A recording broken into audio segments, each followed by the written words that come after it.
Porque se tem uma coisa que essa pandemia nos trouxe e nos mostrou é que as coisas não são certas, podem mudar e quando a gente menos espera. Olá, eu sou Arthur Guzmão, eu sou psicólogo atuante na Rede Proclin e hoje a gente vai falar aqui um pouquinho sobre ansiedade e depressão e como esses dois temas acabam encaixando no contexto atual que a gente está, que é de uma pandemia. Vamos lá?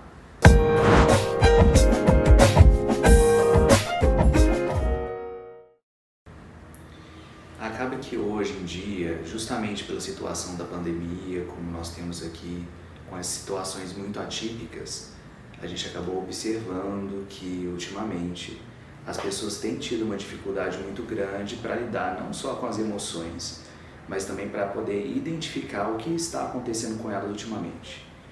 A gente percebe também que essa questão da ansiedade, ela acabou ficando muito presente na vida das pessoas.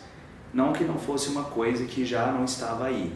Muito provavelmente a ansiedade já estava aí de alguma forma, até pela nossa vida agitada e tudo mais, e talvez muitas vezes justamente por causa dessa parada que nós fizemos, muitas pessoas de repente deixaram de trabalhar ou ficaram em home office, né, que normalmente o ambiente do trabalho de casa é muito diferente do trabalho num escritório ou numa empresa, seja o que for, mas justamente por causa disso as pessoas acabaram desacostumando com aquela rotina que elas tinham.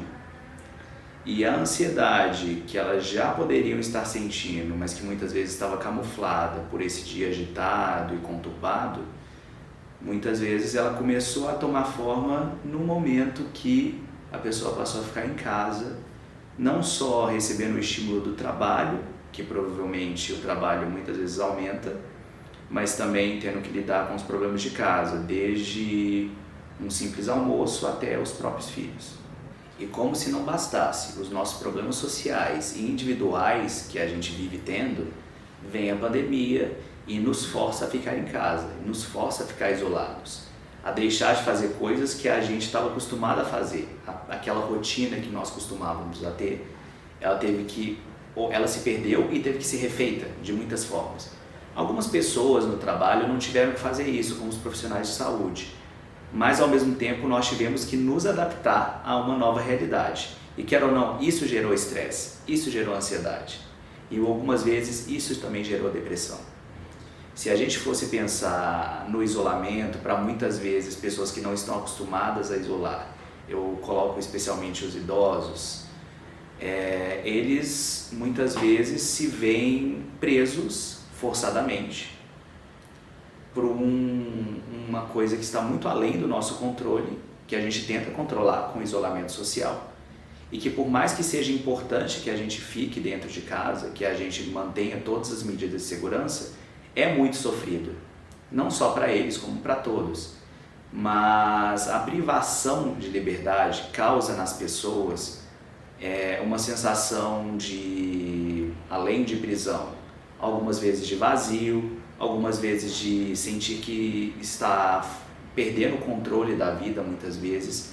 E essas sensações podem gerar a famosa ansiedade, que eu citei anteriormente, e muitas vezes a depressão, à medida que a pessoa vai se isolando e vai perdendo um pouco daquilo que ela achava que era certo na vida, ou achava que seria uma coisa perpétua, ou pelo menos por muito tempo. Porque se tem uma coisa que essa pandemia nos trouxe e nos mostrou é que as coisas não são certas, podem mudar e quando a gente menos espera. Por sorte, nós estamos no século XXI e a gente tem alguns recursos diferentes de alguns anos atrás que nós não tínhamos antes. Hoje em dia a gente pode ter alguns recursos, por exemplo, ver as pessoas em chat online, né, de chamada de vídeo.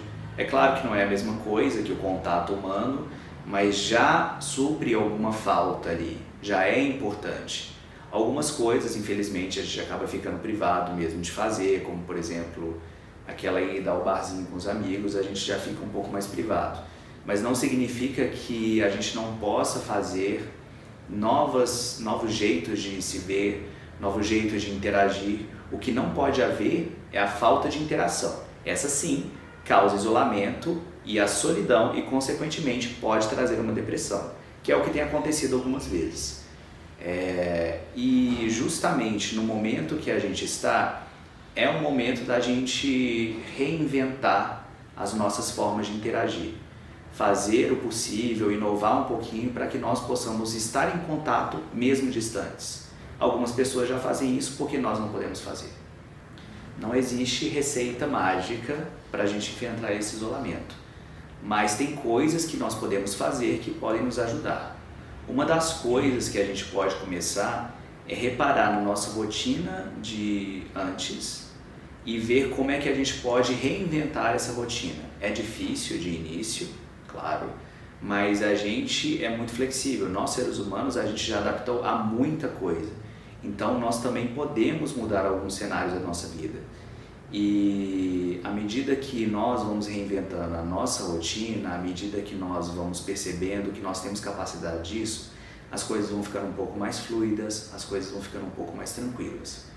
Para além disso, eu também vejo uma importância muito grande em nós mantermos, não precisa ser o tempo todo ativo, porque o ócio também é importante em alguns momentos, aquele momento que nós temos para não fazer nada ou para pensar um pouco, mas também é importante que a atividade se mantenha. Aí a gente leva aquela velha história, né? Atividade física, atividade mental, elas têm que estar unidas ali para que nós possamos continuar lidando bem com esse isolamento, que quer ou não, é uma realidade nova que nós temos que enfrentar. A pandemia não vai sumir tão rápido, então ainda temos que lidar com isso. Ainda temos que enfrentar isso da nossa maneira. Então, mantenha uma rotina, vai reinventando a sua rotina, pense em novas maneiras de interagir, de se comunicar com as pessoas, de estar em contato mesmo distante, e faça com que a sua vida seja reinventada. Por mais difícil que seja, há possibilidades. E claro, procure ajuda. É o essencial.